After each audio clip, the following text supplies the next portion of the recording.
Hello and welcome. I'm Rashan Gidwani and you're watching the World Report on NewsX World. Let's take a look at some of the headlines for this hour. President Trump has dismissed the possibility of a negotiated settlement to the Iran conflict, stating the U.S. will not stop until the regime is eliminated. The White House has further escalated tensions by raising the prospect of targeting all potential successors to the Iranian leadership to ensure a total regime collapse. Oman has placed strict limits on private jet operations at Muscat International Airport due to overwhelming traffic and security concerns. An official email to operators citing regional developments indicates that only diplomatic and emergency flights will be prioritized as the Middle East conflict intensifies. Kurdish residents in northeast Syria have issued a stark caution to Iranian Kurds against forming a military alliance with the United States. Citing their own history of perceived abandonment by Washington, they warn that relying on U.S. support to fight Tehran could leave them vulnerable once geopolitical priorities shift.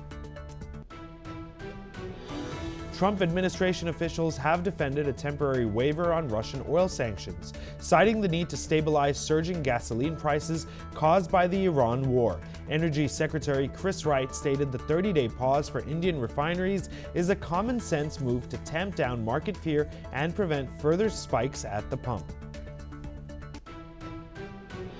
The brothers of the late Virginia Giuffre visited Jeffrey Epstein's former New Mexico ranch to demand the release of unredacted documents identifying her abusers. Marking International Women's Day, they called on the Trump administration to stop covering up names linked to the infamous Zorro Ranch.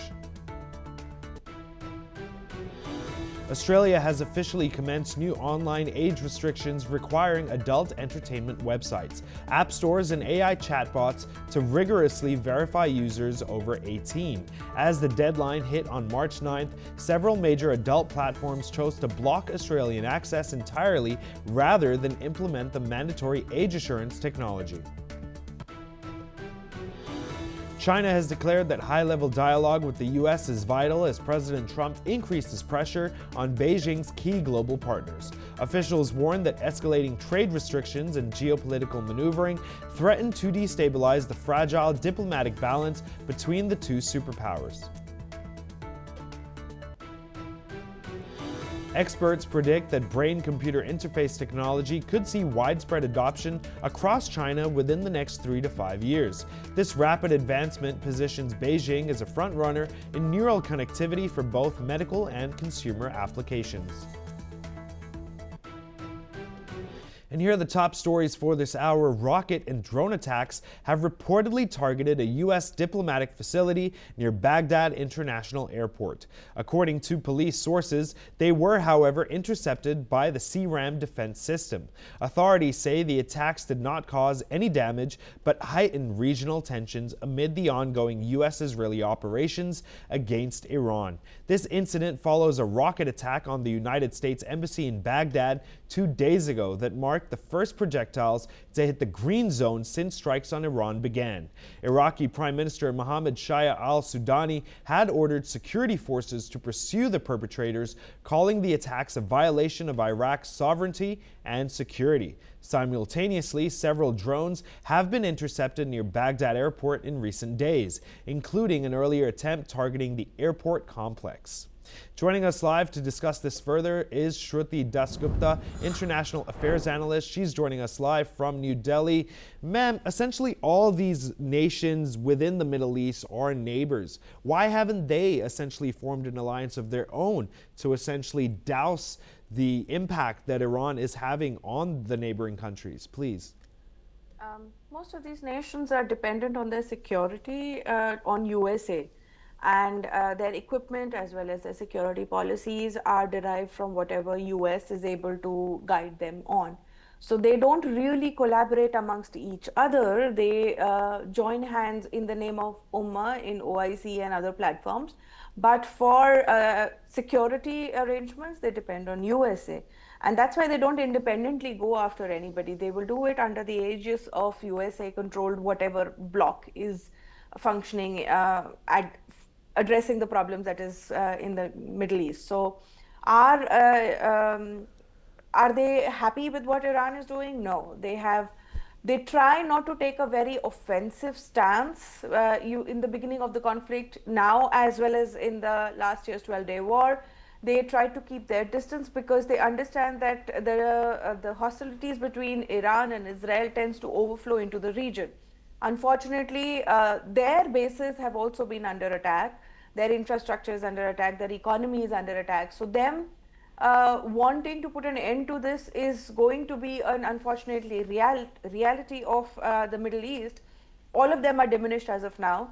The desalination plants in more than one nation has been hit. They are hitting oil fields against each other. U.S. diplomats, U.S. Citizens are being evacuated. Israeli citizens are being evacuated because nobody's safe in these regions. There are internal groups as well that do not like the hegemony of USA in that entire Gulf region.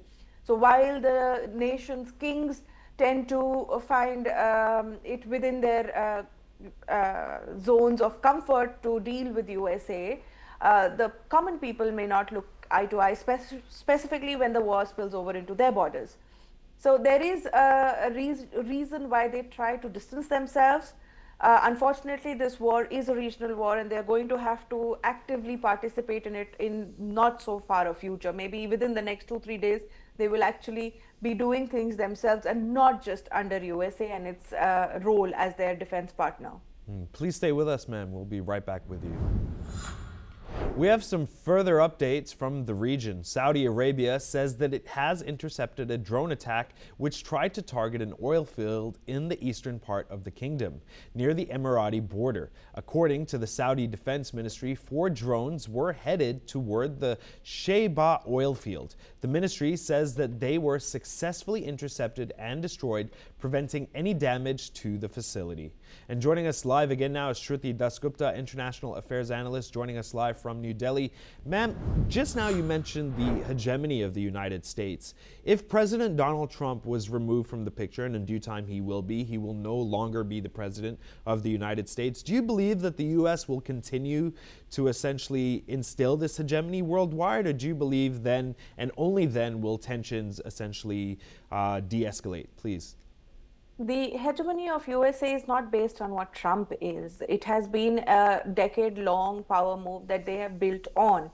The petrodollar, the interactions with various Middle Eastern nations, the birth of ISIS, Al-Qaeda. If we go into depths of all of that, we'll find that the US has overtly or covertly been supporting a lot of acrimony that kind of inflicts the world. The problem is that Donald Trump is weaponizing all the instruments that previous governments or previous agencies have put in place to attempt a flip the book maneuver. USA economy, as we all know, is under an immense amount of debt.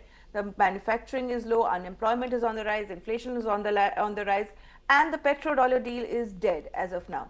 They have other deals, but it is no longer linked. So he needs to, if he needs as an American to bring back any form of glory to America, he would need to have control of oil resources, because despite the petrodollar deal being dead, the value of the dollar is still linked to petrol or crude oil. So this is going to be a way for him. He's controlling Venezuela. He's wanting Greenland for security, and this thing. He's talking about attacking Cuba, or at least threatening Cuba. He's already here in the Middle East causing a whole lot of chaos. So it is not a Trump problem. It is a US problem, because the economy is not going to go away. Even after Trump leaving office in, let's say, 3 years' time, this is not going to change. They're going to have to find a way to flip the book and stay relevant. Otherwise, the massive military that they talk about, the giant economy that they are, is going to have to face a problem of a recession. They were already at the brink of it when the tariff wars were at its peak. Maybe this war would actually probably push it just beyond, until unless US is able to gain control of Iranian oil and the Strait of Hormuz. So the end game for any of all of this is to ensure US hegemony. And Trump, no matter whether he looks funny to us, his comments driving every analyst up the wall trying to decipher what he actually means by it. The intent behind any of his actions is to ensure that continued US hegemony even after he leaves office. So taking Trump out of the equation is not going to change. Trump may leave, Trumpism will not. Please stay with us, ma'am. We'll be right back with you. Now, turning to some more updates coming from the region, an Iranian drone attack on Bahrain's island of Sitra has reportedly left 32 civilians wounded. According to the country's Ministry of Health, all of the injured are Bahraini citizens. The state news agency says that 4 cases have been classified as serious, including children.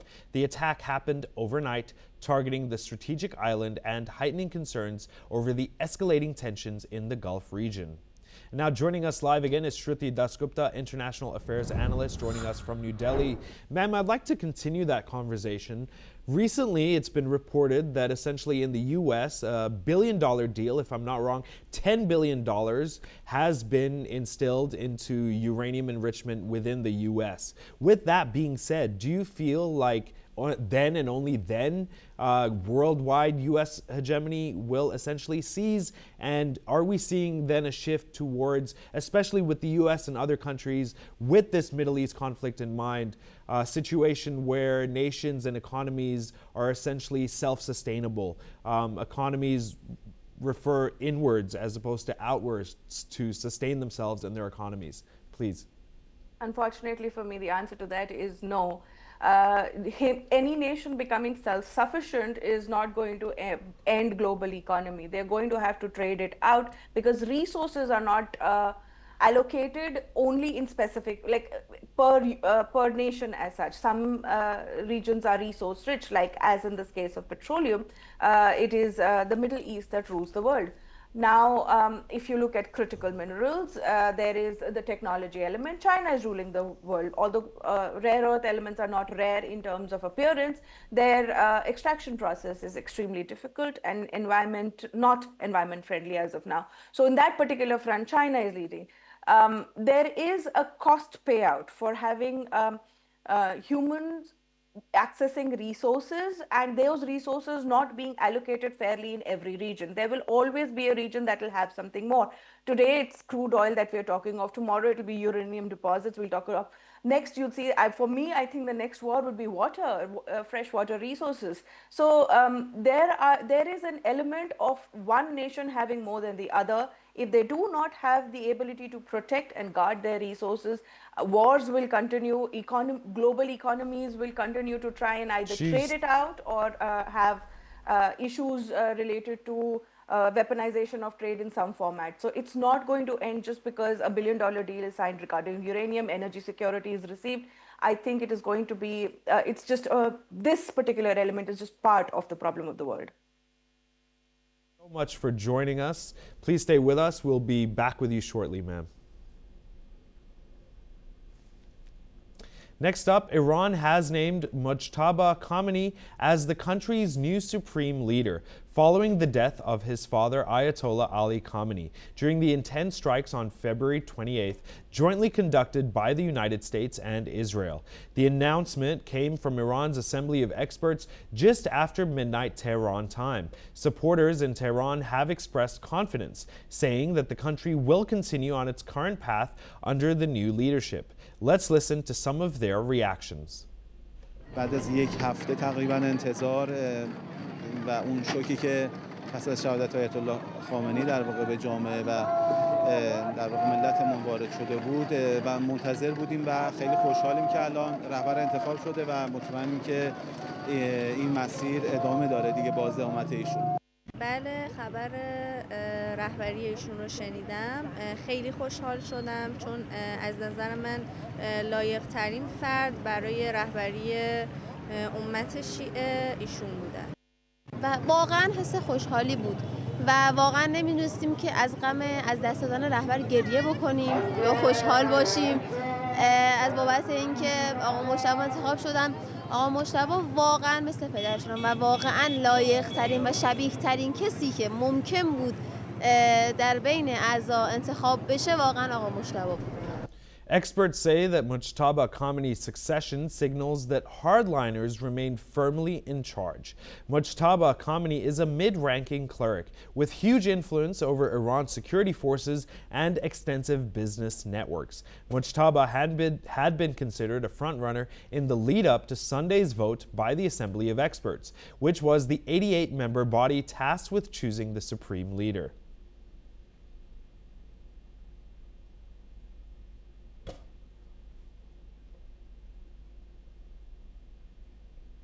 Next up, global oil prices have surged sharply as the Middle East conflict continues to intensify, raising fears of a major energy supply shock. Brent crude and West Texas Intermediate both climbed above $110 per barrel, the first time prices have breached that level since 2022. The spike comes amid disruptions around the Strait of Hormuz, a critical global oil shipping route, as tensions in the region continue to escalate.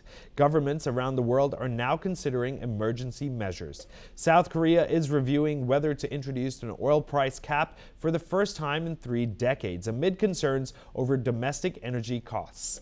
Meanwhile, Australia is assessing requests from Gulf states for defensive support while also reviewing the impact of the crisis on energy security. U.S. President Donald Trump, however, has said the spike in oil prices was a small price to pay for global safety if Iran's nuclear threat is eliminated. And now joining us live to tell us more is Mitali Nikor, economist. She's joining us from New Delhi. Ma'am, to what extent do you believe that India essentially buying oil from Russia will last more than the 30 days? What does India do then after this 30 days? Where does India go, please? So, firstly, thank you for having me on the show. I think it's quite presumptuous of the U.S. administration to say that they have allowed India to purchase Russian oil, and also quite presumptuous of them to think that India will not buy Russian oil after this 30-day period. India has been a purchaser of Russian oil.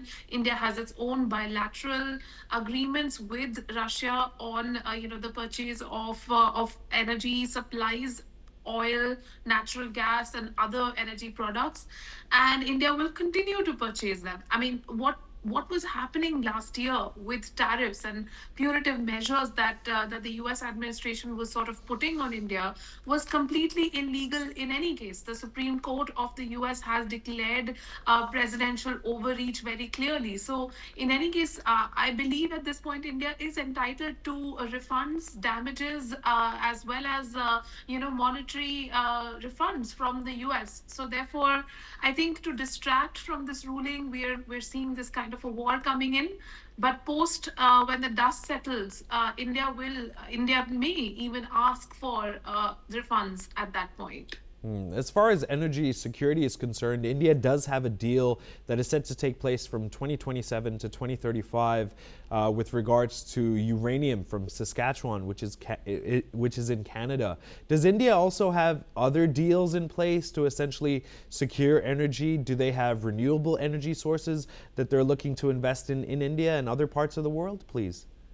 So I think there is a lot of work that has happened on energy security and energy diversification in India in the last 2 to 3 years. We've seen firstly that relations with Australia have actually improved immensely, and there have been several agreements under the Comprehensive Economic Partnership, because coal supplies to India are actually being sought from multiple sources, and Australia is an important supplier of coal, coking coal particularly, which is used in thermal power plants, and that is a very important source of supply for India. Secondly, when we're looking at all of these trade agreements that have happened in the last 4 to 5 months, each of them actually has a massive component of energy imports, and India has committed to energy imports from several EU countries, and under the EU India trade deal, which is being called as the mother of all trade deals, There's going to be import of energy supplies from various Nordic countries to India. So that is also an important source of energy supply for India. And then India has also secured a trade deal with the Gulf countries, and that, of course, includes imports of oil supplies as well. So at the end of the day, India has worked on diversifying its energy sources. However, in my view, India still needs to do a lot more when it comes to renewable energy, because a lot of the renewable energy production equipment comes from China, and India still has not made much headway on imports of those technologies, and nor has it made headway on domestic production of those technologies. So therefore, it is very critical now for India to invest more in solar energy, particularly because that is the cheapest source of energy for a country, which is, for the amount of sunlight that a country like India gets. Do you foresee in any situation in the future where the American Congress, the government, essentially attack India for being self-sufficient in their own way, shape, or form? Is that possible in any way? Please. I think, Roshan, we're getting ahead of ourselves with that question. I think we should not speculate on these kind of circumstances and on these kind of scenarios. Of course, for defense analysts and for the government of India, they have to be prepared for any scenario. But in this situation, my suggestion would be that we not speculate on these kind of scenarios, because at the end of the day, India has been a very, very pragmatic global actor. India has been balancing its economic commitments towards the US.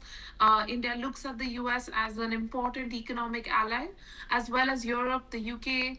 And India has also been working on building an economic relationship with the Shanghai Cooperation Organization and its members. So at the end of the day, India is only focused on economic development and growth.